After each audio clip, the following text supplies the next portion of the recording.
E o programa de hoje apresenta mais uma temporada de assuntos relacionados ao urbanismo e sustentabilidade. E o nosso parceiro é o projeto premiado e visionário da Pedra Branca em Palhoça. E acompanhe agora a entrevista com a jornalista Natália Garcia, que fez palestra no showroom da Pedra Branca sobre o urgente tema Cidade para as Pessoas. Cidades para Pessoas. Oferecimento Pedra Branca. Cidade sustentável.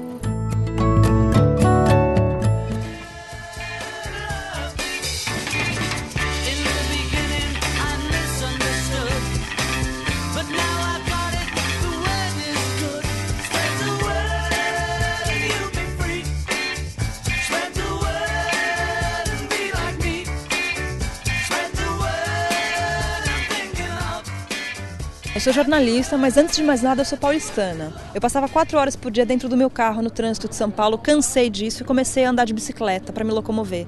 Só que essa mudança mudou minha relação com a cidade. Em vez de me proteger da cidade, eu passei a ocupá-la. E aí isso fez com que o urbanismo fosse um assunto que começou na minha vida pessoal, então e depois se espalhou para profissional.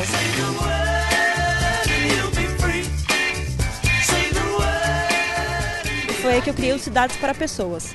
A ideia do projeto é percorrer cidades pelo mundo, morar um mês em cada cidade, pesquisando boas práticas e boas ideias, ou que tenham melhorado, ou que se proponham a melhorar as cidades para pessoas. Em qualquer âmbito, gestão de rio, gestão de lixo, mobilidade urbana, arte urbana, engajamento cívico, coisas que possam de alguma forma melhorar a cidade. Eu já passei por cidades europeias, que são cidades clássicas, formais, ricas, desenvolvidas, que têm conceitos clássicos de planejamento urbano e colhi algumas ideias lá. Passei por Copenhague, Amsterdã, Londres, Paris, Lyon, Friburgo e Estrasburgo. 7 cidades na Europa, todas elas ricas.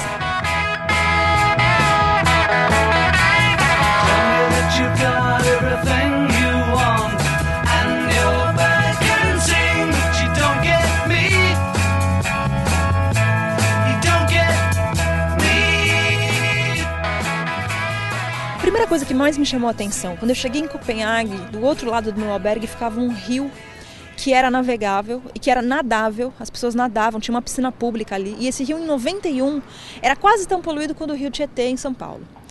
Em 20 anos, um projeto de despoluição desse rio fez com que o esgoto não fosse mais jogado lá, as indústrias que estavam no entorno foram removidas, passou a ser uma área para as pessoas, a água foi despoluída e as pessoas passaram a nadar lá.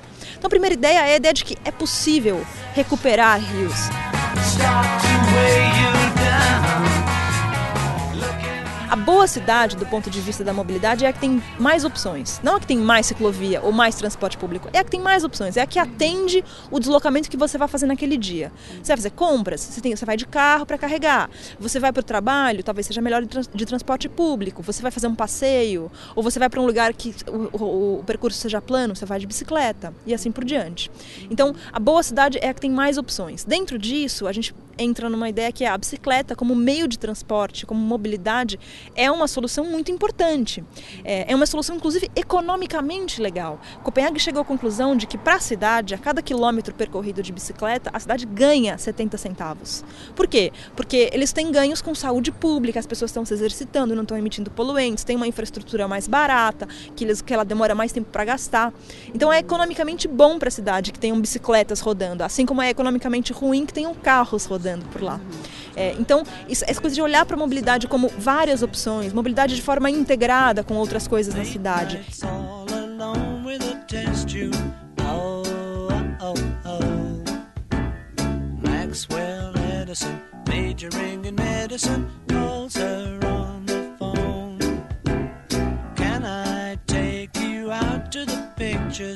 A agricultura urbana basicamente é plantar na cidade. Resolve primeiro o problema de abastecimento.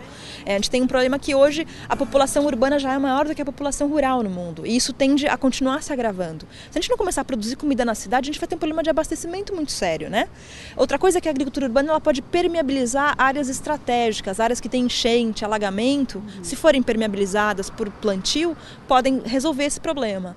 E uma terceira coisa interessante da agricultura urbana é que ela pode ser um anel em volta da cidade, impedindo que ela cresça desordenadamente. Então a agricultura urbana é uma solução interessantíssima do ponto de vista do planejamento urbano também.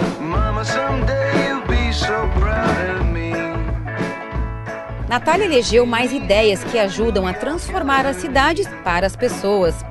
É importante, por exemplo, que as decisões da cidade envolvam a participação popular. A cidade deve ser sinalizada para todos.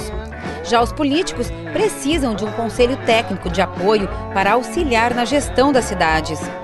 Precisamos ainda de espaços para aproveitar nosso clima. Você vê aí na foto uma rua de São Paulo que foi fechada e ocupada pelas pessoas no final de semana.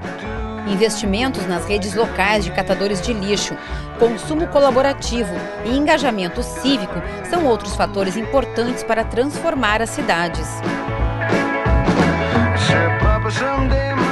Eu vou pesquisar modelos mais informais, menos ricos, cidades mais recentes, cidades que funcionam segundo um inglês que eu conversei na Universidade de Urbanismo de Londres, são cidades pautadas pela informalidade, cidades onde a informalidade impera.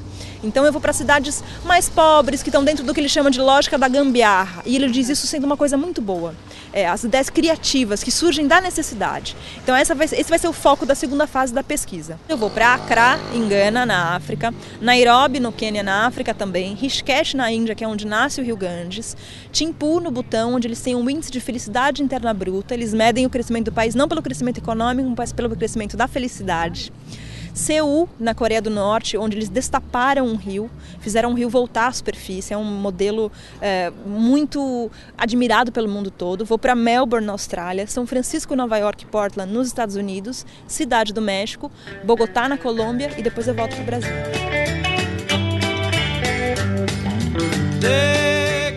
A primeira parte da viagem foi viabilizada por um modelo chamado crowdfunding, ou financiamento colaborativo. Funciona assim, você estabelece qual é o orçamento, quanto custa fazer o seu projeto e põe num site especializado em crowdfunding. No meu caso, eu pus no site catarse.me. E aí você estabelece cotas de patrocínio de R$10, R$15, R$20, cotas baixas que qualquer pessoa possa comprar. E em troca dessas cotas você estabelece algumas recompensas. E aí as pessoas vão comprando essas cotas e você chega nesse valor total. Algumas pessoas porque estão alinhadas ideologicamente com o projeto, outras porque querem essas recompensas, se aproximam e fazem acontecer. Então na primeira fase eu viabilizei o projeto com R$25 mil por 285 pessoas que doaram esse dinheiro. E a Pedra Branca aqui de Palhoça é uma delas. E aí para a segunda fase, então, eu imagino que vai ser um financiamento dividido. Acho que vão ter empresas, vão ter pessoas no financiamento colaborativo e talvez tenha algumas fontes de renda que o projeto já dá. Eu tenho dado palestras, o projeto tem uma renda que é dele, que eu procuro deixar separada da minha renda pessoal. Então acho que juntando essas três coisas eu viabilizo a segunda fase da viagem. A bicicleta foi a ferramenta para que Natália se desprotegesse da cidade. E isso fez com que seu olhar e suas relações diárias mudassem. Ela sugere que você encontre suas ferramentas para também se desproteger. É um projeto visionário. É um projeto que quebra vários paradigmas. Por exemplo, o paradigma de que você precisa se proteger para ter segurança. A Pedra Branca, pelo contrário, abre as portas. Cria acessos para a favela que é vizinha ao bairro de classe média alta que está sendo criado.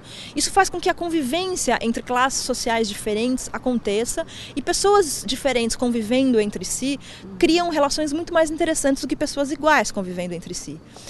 A Pedra Branca parte do princípio de que uma cidade deve ser feita para as pessoas. A Pedra Branca olha para os espaços públicos, para as calçadas, para as esquinas como sendo a prioridade, os pilares do projeto como um todo. E isso é muito bacana.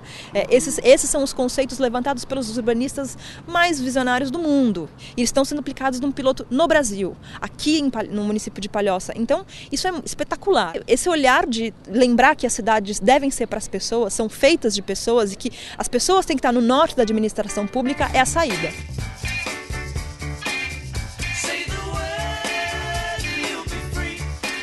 Depois do intervalo, conheça o escritório de arquitetura premiado pelo Clube do Profissional Casa e Design. O destino da viagem? Istambul.